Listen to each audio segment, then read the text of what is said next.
এই রেসিপি দেখার পরে ভুলও আর কখনো তরমুজের ছোলা ফেলে দেবেন না।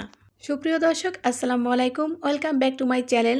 আজকে আমি খুব সহজভাবে তরমুজের ছোলা দিয়ে চিংড়ি মাছ দিয়ে একটা রেসিপি তৈরি করে দেখাবো, যেটা কিনা খেতে অসম্ভব মজার হবে এবং রান্না করা অনেক সহজ। নিয়ে নিলাম তরমুজের ছোলা। তো তরমুজের ছোলাটা আমি কেটে নেব। খুব ভালোভাবে ছোলাটা কিন্তু ফেলে দিতে হবে, সবুজ অংশটা একদমই রাখবো না এবং লাল অংশটাও আমি কেটে ফেলে দিয়েছি। তো এখন আমি বড় বড় লম্বা সাইজ করে কেটে নিয়েছি আর তরমুজের ছোলাটা কিন্তু ধুয়েও নিয়েছি। এখন আমি রান্নার প্রসেসে চলে যাব।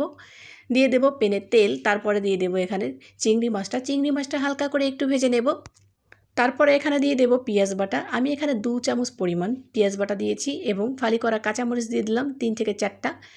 আর একটু পানি দিয়ে দিলাম, হাফ চামচ হলুদের গুঁড়া, 1 চামচ মরিচের গুঁড়া আর পরিমাণ মতন লবণ দিয়েছি।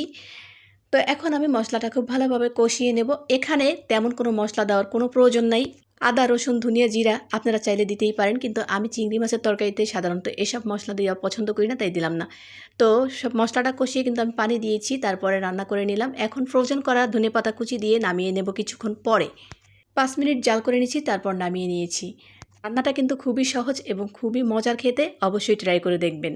হয়ে গেল চিংড়ি মাছ দিয়ে তরমুজের ছোলা দিয়ে তরকারি রান্না রেসিপি। কেমন লেগেছে ভিডিওটি কমেন্টে অবশ্যই জানাতে ভুলবেন না।